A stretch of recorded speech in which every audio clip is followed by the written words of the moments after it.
ज़बरदस्त बात करेंगे वैक्सीनेशन के हवाले से। सिंध सरकार जो है वो भी अब मैदान में आ चुकी है। बहुत अरसे से बात हो रही थी कि वैक्सीन जो है वो सूबे क्यों नहीं मंगवा रहे हैं, जब सूबों को कुछ एतराज़ भी है कि अमल जो है सुस्त रवि का शिकार है। बिल्कुल सही, लेकिन अब इस मामले में बेहतरी आ रही है। सूबाई हुकूमत ने बराह रास्त चीन से कैंसिनो वैक्सीन की खरीदारी के लिए 50 करोड़ रुपए मुख्तस किए हैं, जो कि एक बड़ी अच्छी खबर है सिंध के रहने वाले लोगों के लिए। एंड वी होप के जल्द ये डोजेज जो हैं ये पाकिस्तान में अवेलेबल होगी। कराची में न्यूज़ कॉन्फ्रेंस करते हुए वज़ीर सेहत सिंध अजरा पिचहो का कहना था, हम चाहते हैं कि ज़्यादा से ज़्यादा लोग खुद को वैक्सीन लगवाएं।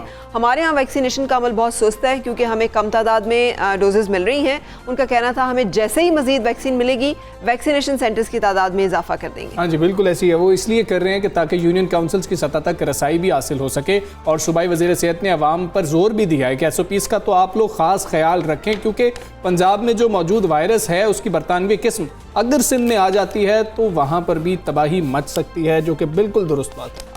अगर आपको याद हो हमजा, ये हम बहुत ज़्यादा बात कर रहे थे जब अभी यूके वेरिएंट की, कि यूके वेरिएंट वो वेरिएंट है जिसके बारे में पूरी दुनिया जो है वो तशवीश में मुब्तला है। बड़ी तेज़ी से फैलता है, जल्दी से इन्फेक्ट करता है और फिर इस इन्फेक्शन का शिकार जो है यूथ भी, बच्चे भी हो रहे हैं। इसमें ये कैद नहीं है कि ये सिर्फ बूढ़े लोग जो हैं उनको निशाना बनाएगा। सो इस हवाले से जो हमें सिंध से खबरें मिली हैं, बातचीत भी कर लेते हैं, जानते हैं अपने मेहमान से कि ये कब तक हमें वैक्सीन जो अवेलेबल होगी। पार्लिमानी सेक्रेटरी सेहत सिंध कासिम सोमरो हमारे साथ हैं। कासिम सोमरो साहब, बहुत शुक्रिया वक्त निकालने के लिए, ज्वाइन करने के लिए। सर, सिंध हुकूमत ने कोरोना वैक्सीनेशन के लिए पैसे तो रख दिए, अब ये बताइएगा कि कब तक कोरोना वैक्सीन जो है मंगवाई जा सकेगी, इसलिए कि पूरी दुनिया इस दौड़ में और इस रेस में बड़ी तेज़ी से भाग रही है, हम तो पहले ही बहुत पीछे रह गए। बहुत शुक्रिया आपका।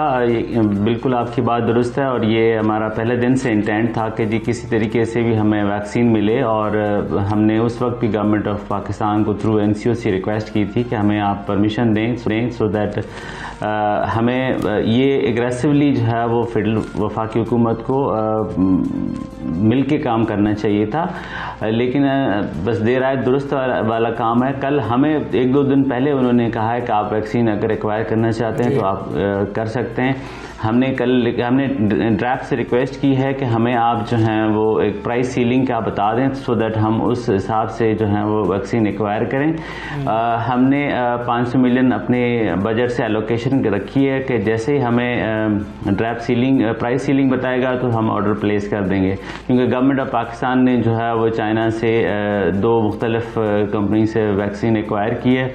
तो ये एक टेक्निकल सा इशू है, लेकिन जैसे आपने खुद कहा कि पूरी दुनिया जो है वो इस रेस में लगी हुई है कि कहीं जो है वो वैक्सीन किसी तरीके से भी बिल्कुल वहाँ पर ये रश भी है और ज़ाहिर है वैक्सीन मैन्युफैक्चर की कैपेसिटी भी इतनी लिमिटेड होगी। और फिर जितने दुनिया के लोग हैं वो अपने मुल्कों के हवाले से बहुत सेंसिटिव हैं, अपने लोगों की सेहत के हवाले से। और फिर ये जो थर्ड वेव है जिसमें ज़ाहिर वायरस जो है वो म्यूटेट होकर मुख्तलिफ शक्लों में आ गया है, तो हम गवर्नमेंट्स की कंसर्न अपने लोगों की सेहत के हवाले से ये है कि कहीं ऐसा ना हो कि ये वैक्सीन जो हैं वो डिफरेंट वेरिएंट्स पे इनएफेक्टिव हो जाएं। तो ये एक हमारा भी कंसर्न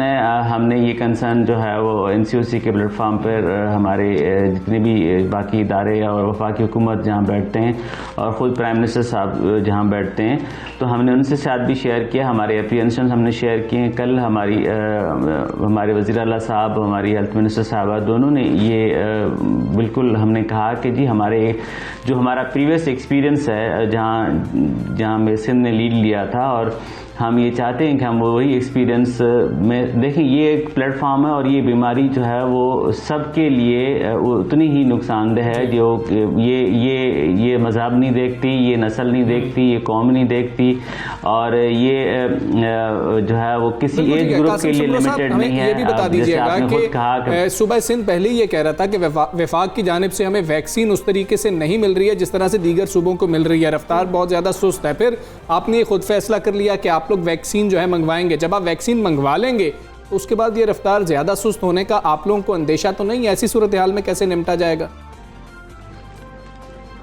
देखिए इस वक्त भी हमारी जो कैपेसिटी है वो इस वक्त जो परसिस्टिंग हमारी जो वैक्सीन की सूरत हाल है, हमने ये नहीं कहा कि हमें वैक्सीन नहीं मिल रही। हमने कहा कि खुद गवर्नमेंट ऑफ पाकिस्तान के पास अगर से फॉर एग्जांपल वैक्सीन की तादाद कम है और आपकी 22 करोड़ आबादी में से आपको 10-12 करोड़ लोगों को वैक्सीन लगानी है, तो उस हिसाब से उस परसेंटेज के हिसाब से दुनिया, आप देखें हमारे जो नेबरिंग कंट्री वहाँ भी 4-5%, जहाँ पर 1 अरब की पॉपुलेशन है उससे ज़्यादा है, तो वहाँ 4-5% लोगों को वैक्सीन हो चुकी है और हम अभी .some% पे हैं। ठीक है, तो कहने का मकसद ये है कि हमारी एफर्ट का मकसद ये था कि हम जितना जल्दी हो सके, जितना जल्दी हम तमाम लोगों को वैक्सीन कर सकेंगे। हमारे पास इसके अलावा इस बीमारी से छुटकारे का कोई हल नहीं है। या तो ये है कि हमारी कौम इतनी इफेक्टिव, बाकी जो दुनिया के जिस तरह न्यूजीलैंड ने किया, जिस तरह वियतनाम ने किया, बाकी ममालिक ने किया है कि जी पूरी तरीके से वो लोग SOP को फॉलो करें और हम इससे जान छुड़ा लें, लेकिन ऐसा है नहीं।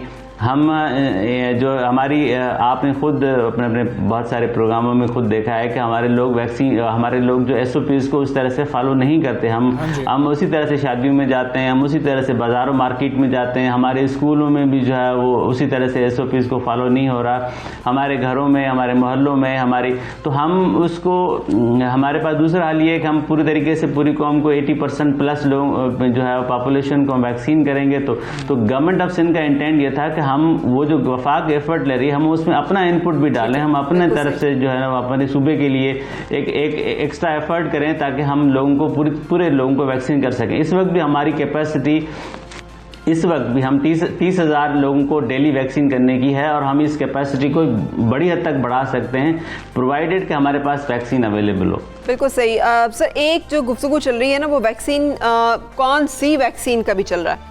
जैसे एक स्टेटस हुआ करता था, फाइजर इज बज़वर्ड दुनिया में, लेकिन आप कौन सी वैक्सीन मंगवा रहे हैं और क्यों उस वैक्सीन को मंगवाने का फैसला किया गया? और दूसरा, क्या UK वेरिएंट जो है, कैंट वेरिएंट, वो सिंध में नहीं है मौजूद? क्या कोई केस रिपोर्ट तो नहीं हुआ? इस हवाले से भी अपडेट कीजिएगा प्लीज़।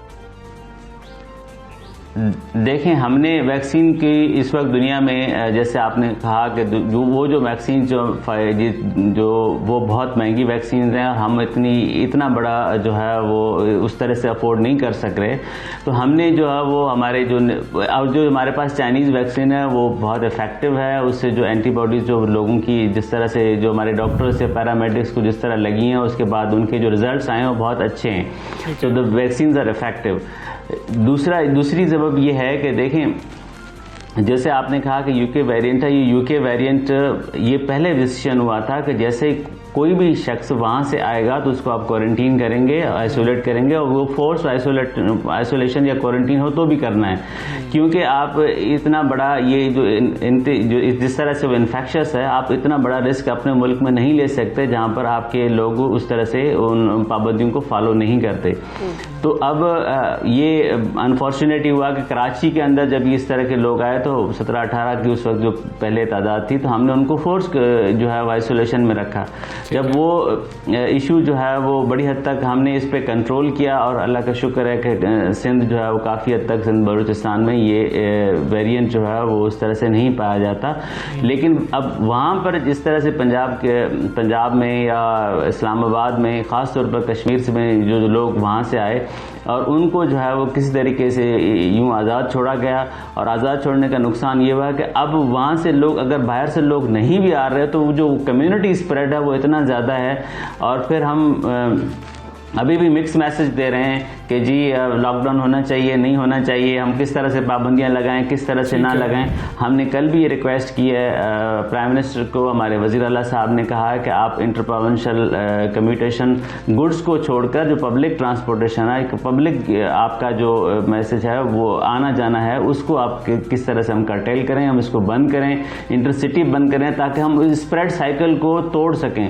पंजाब में जो लोग हैं वो भी हमारे भाई हैं, इस्लामाबाद में लोग हमारे भाई हैं, वो भी हमारे पाकिस्तानी भाई हैं, KP में रहने वाले पाकिस्तानी भाई हैं, कश्मीर में रहने वाले भी हमारे भाई हैं। लेकिन उसका मकसद ये नहीं है कि जी हम जो लोग अभी महफूज हैं हम उनको भी महफूज करें, और उनके साथ साथ जो हमारे वज़ीर आला साहब ने जिस तरह से कहा कि हमारे एक्सपीरियंस से ये लर्न करें कि जी आप किस तरीके से इस वक्त कुछ जो है वो स्ट्रेट पॉलिसी आप यकीन करें दुनिया के लोग बहुत सारे जब इश्यूज आते हैं तो आपको सख्त मेजर स्टेट को लेना पड़ता है। बिल्कुल ठीक है, सूबाई हुकूमतों को और वफाक को मिलकर फैसले करना होंगे। कासिम सुमरो साहब बहुत शुक्रिया आपका, सुबह सवेरे बागी साहब हिस्सा बने। और बिल्कुल बात दुरुस्त है कि जब सबका कंसेंसस हो जाए ना इस चीज़ के ऊपर कि ये चीज़ कर लेनी चाहिए और वही होना चाहिए, सबके फैसले अलग अलग नहीं होने चाहिए। बिल्कुल, हमने न्यूजीलैंड की मिसाल हमारे सामने नहीं है, जब पाकिस्तान क्रिकेट टीम विजिट करने गई थी उनका कितना सख्त रिएक्शन था हमजा। फिर इसी वजह से वो देखें वो कोविड फ्री भी रहे हैं, उन्होंने हमेशा किसी एक एसओपी है कि देयर इज नो कॉम्प्रोमाइज, तो उन्होंने नहीं देखा कि क्रिकेट हमें आदत नहीं थी इस चीज की कि इतनी सख्ती से जो है अमल दरामद करवाया जा सकता है स्टेट की जानिब से, तो हम थोड़े से वहां पर परेशान हो गए, तो हमने जवाब ही ये पेश कर दिया था भाई हम तो इसलिए हार गए थे। लेकिन मैं तो उस वक्त भी जिसे कहना चाहिए इस चीज की बड़ी तारीफ कर रही थी कि ये इसी तरह से होना चाहिए। जान बचाना सबसे मुकद्दम है और इस वक्त ये फैसले लिए जाने बड़े जरूरी है। एनीवे आगे चलते हैं और वो कहते हैं ना कि हैं लोग वही जहां में अच्छे आते हैं जो काम दूसरों के अपने लिए सभी जी लेते हैं। लेकिन सलाम उन लोगों को है जो मुआशरे के महरूम तबके का ख्याल रखते हैं। और एक ऐसे ही बाहिम्मत नौजवान से हम आपको मिलवाने जा रहे हैं जिनकी उम्र छोटी सी है, काम बड़े बड़े, काम बहुत बड़े हैं। और उनका नाम है माजिदा फहमी। इतनी सी उम्र में जो है ना इतना आ जाना ये बहुत बड़ी बात है कि उन्होंने ऐसा फैसला कर लिया। गिलगित बल्तिस्तान जैसे दूर दराज इलाके से ताल्लुक़ रखती हैं, वो जहालत के अंधेरों में इल्म का उजाला फैलाने की काविशें कर रही हैं और माजिदा बच्चों के हुकूक और उनकी तालीम के लिए काम कर रही हैं। फुटपाथ पर जो बच्चे हैं उनको भी तालीम पहुंचानी है। और ये गिलगित बल्तिस्तान की बात हो रही है, ये वो इलाका है जहाँ पर स्कूल्स नहीं है बहुत ज़्यादा, ट्रेन्स बड़ी मुश्किल हैं, बच्चों के लिए वहाँ जाना बड़ा मुश्किल है। तो इस सूरत हाल में एक ऐसे इलाके में जहाँ पर के ज़िंदगी इतनी आसान नहीं है, वहाँ पर लोगों के लिए ये आसानी और तालीम की रोशनी फैलाने का फैसला यकीनी तौर पर बहुत काबिल तहसीन है। और इसी लाइफ हम उनसे बात भी करेंगे कि हम जान सकें कि ऐसी कौन सी फोर्स उनके अंदर है कि उन्होंने इतनी मुश्किल जो काम है कठिन उसको भी करने का बीड़ा उठाया है। बहुत शुक्रिया माजिदा फहमी, आपने हमारे लिए वक्त निकाला। मुझे बताइएगा माशाल्लाह हम जैसे बात करें छोटी सी आप हैं, इतने बड़े बड़े काम करने का ख्याल कैसे आया और जब ये ख्याल आया तो फिर कैसे आपने इसको अमली जामा पहनाया? अस्सलाम वालेकुम, बहुत बहुत शुक्रिया आपको मुझे गाइड करने के लिए अपने शो पे और इतनी अच्छी बातें करने के लिए मेरे बारे में। तो द थिंग इज़ कि उम्र का इस चीज़ से कभी भी कोई ताल्लुक़ नहीं होता कि आप क्या करना चाहते हैं, क्योंकि जब एक पैशन होता है आपका, जब एक ड्रीम होता है आपका, वो चीज़ उम्र को नहीं देखती। और जब आप कुछ ख्वाब के होते हो तो तब कोई भी चीज़ें आपके लिए मैटर नहीं करती, सिर्फ आपका ख्वाब मैटर करता है। तो मैंने भी इसी तरह से हुंजा के पहाड़ों से अपनी जर्नी का आगाज़ किया है और एजुकेशन पे मैं काम करती हूँ। और ना सिर्फ स्ट्रीट चिल्ड्रन एजुकेशन, ना सिर्फ उन लोगों की एजुकेशन जो कि महरूम है इस चीज़ से, बल्कि अभी जो ऑलरेडी पढ़ रहे हैं और जिनको चीज़ें समझ नहीं आ रही है, उन लोगों की एजुकेशन पर भी मैं काम कर रही हूँ कि how we can make this system much more impactful and much more meaningful. बिल्कुल ठीक है। माजिदा, प्राइड ऑफ पाकिस्तान से आपको नवाजा गया है, आप बेशक जो है फ़ख्रे पाकिस्तान हैं। अब ये बताएं कि आपने आगाज़ क्या अपने इलाके से किया, अपने शहर से किया, अपने गांव से किया, अब आप किन इलाकों तक जो है इसका दायरा अपनी तंजीम का यस वी कैन का फैला चुकी हैं? जी बिल्कुल, मैंने अपनी गांव से ही स्टार्ट किया। वहाँ पे डिफरेंट एक्टिविटीज़ होती हैं, लेकिन हमारे यहाँ एक चीज़ बहुत अच्छी है कि हर किसी को इक्वल अपॉर्चुनिटीज़ हासिल हैं। एक गांव में चाहे वो बड़ा किसी घर से हो या छोटे किसी घर से हो, एवरीवन हैज़ इक्वल अपॉर्चुनिटीज़। हर बच्चे को वही अपॉर्चुनिटीज़ मिलती हैं जिसमें वो खुद को ग्रो कर सके, खुद को प्रूव कर सके। लेकिन जब मैं सिटीज़ में आई तो मुझे सिटीज़ में फ़ील हुआ कि यहाँ पर बहुत ज़्यादा एक्सट्रीम्स पे है, क्लासेस डिफरेंस बहुत ज़्यादा है, जो कि मुझे बहुत बुरी लगी। एंड आई थॉट कि मैं क्या कर सकती हूँ इस बारे में, और मैंने फिर स्ट्रीट चिल्ड्रन एजुकेशन से स्टार्ट किया। हमारी जर्नी जो है ना वो इवॉल्व हुई। हमने स्ट्रीट चिल्ड्रन एजुकेशन से स्टार्ट किया यस वी कैन के नाम से, बट अभी इसको जो है ना हमने इसको टेक्नोलॉजिकल इंफ्रास्ट्रक्चर भी इसके साथ बिल्ड कर रहे हैं, क्योंकि कोविड-19 की वजह से जितने स्कूल्स, जितने इंस्टीट्यूशंस बंद हो गए, उनको भी ज़रूरत है कि तालीम की प्रोवाइड करने के लिए जो मीडियम यूज़ होता है उसको हम बेहतर से बेहतर बना रहे हैं कि हर कोई बच्चा जो है ना इस तालीम की जो लग्जरी है इससे महरूम ना रहे। बिल्कुल और हमारी कोशिश है कि हम ना सिर्फ पाकिस्तान बल्कि दुनिया के हर एक बच्चे तक तालीम पहुंचाएं। बिल्कुल सही। अच्छा माजिदा, जैसे कहते हैं ना इज्तिमाई जिम्मेदारी का मतलब किसी की जिम्मेदारी नहीं, मैं क्यों करूं, ये तो उसको कभी करना चाहिए ना, वो नहीं कर रहा तो मैं क्यों करूं। आपके जहन में ख्याल क्यों नहीं आया और आपने क्यों ये सोचा कि कोई ना करे, मुझे करना है? दूसरा, मुश्किलात क्या सामना की हैं, घर वालों का कोऑपरेशन कैसा रहा है इस काम के सिलसिले में?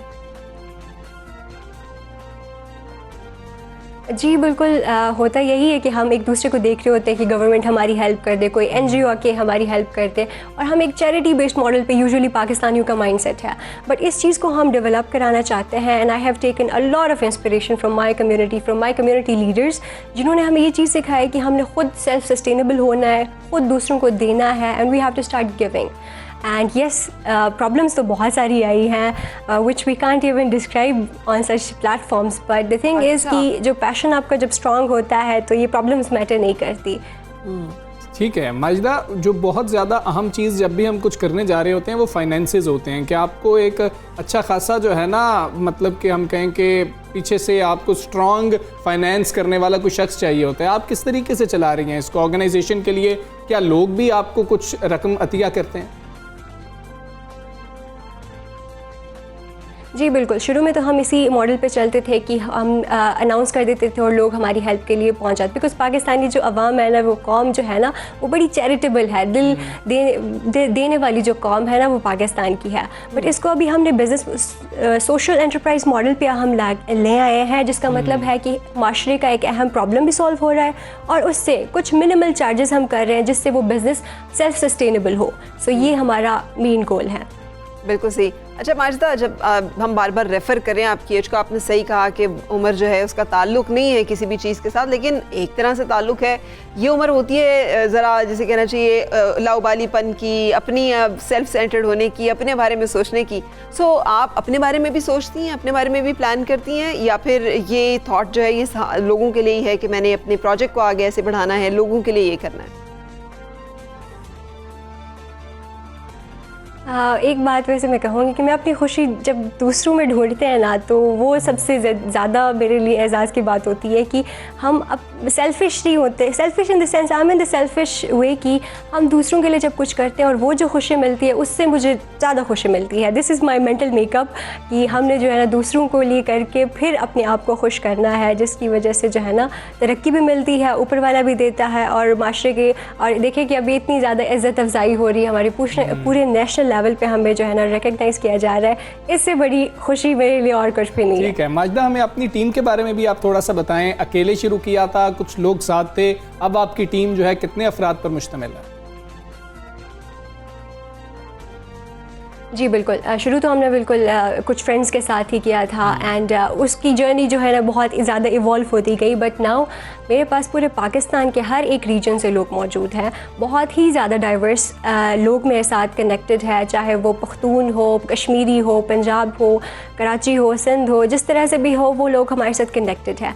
और अभी जो मेरी टीम में है मोहसिन गिलानी, वो ऑक्सफोर्ड में पढ़ाते हैं। ऑक्सफोर्ड से जो है ना वो अभी फ़िनलैंड और तमाम दुनिया की जितनी भी बेहतरीन निज़ाम तालीम है उनको स्टडी करके वो ला रहे हैं कि हम अब इस प्लेटफॉर्म को किस तरह से बेहतर बनाएं कि वर्ल्ड क्लास एजुकेशन सिस्टम अपने पाकिस्तानियों को दे सके। उसके बाद हमारे पास अदनान खटक है जो कि हमारे KPK से हैं और इस तरह से हमें बहुत सारी चीज़ों में हेल्प आउट करते हैं। मेरे जूनियर्स अली हसन है जो कि बहुत ज़्यादा हेल्प आउट करते हैं इन द सेंस ऑफ कि we are all connected by a vision.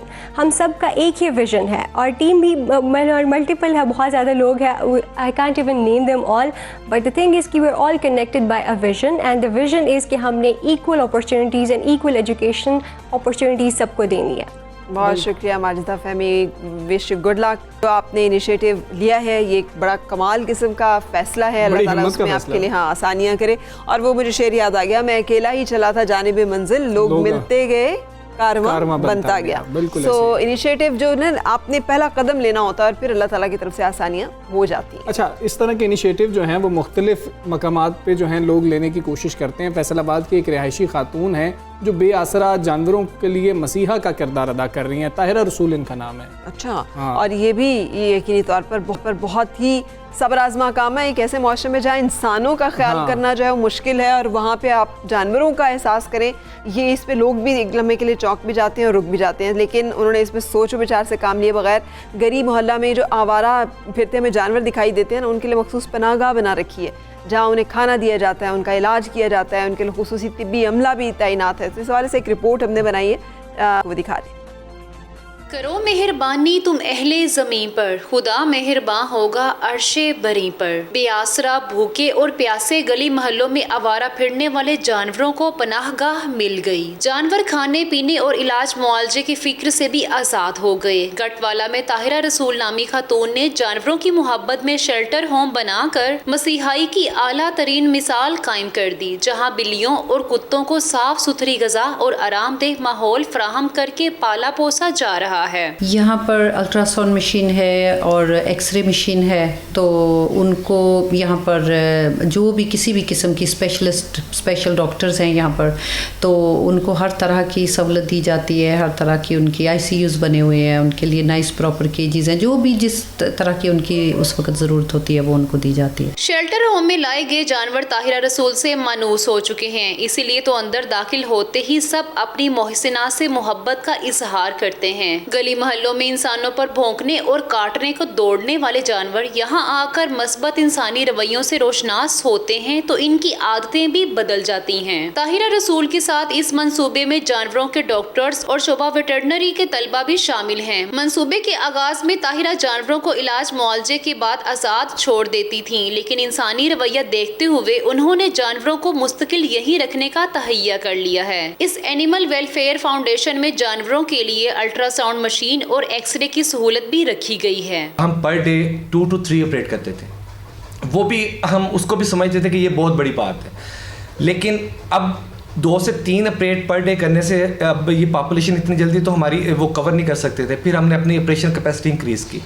Operation capacity increase करने के साथ साथ फिर हमने अपने जो मेथड्स थे, अपने वेज थे, उनको हमने मतलब एक डिफरेंट एंगल से हमने उनको आल्टर किया। एनिमल वेलफेयर फाउंडेशन में अब तक 400 से ज्यादा बीमार जानवरों का इलाज किया जा चुका है। जानवरों के इस शेल्टर होम में 20 कुत्ते, 5 बिल्लियां और एक जख्मी चील बेहतरीन माहौल में परवरिश पा रहे हैं। गली मोहल्लों में वारा फिरते जानवरों के लिए क़याम ताम का इंतजाम करना एक बड़ी जिम्मेदारी है। इंसानों के मनफी रवैयों से तंग ये जानवर नए माहौल में दोस्ती के जज्बे से मानूस हो रहे हैं।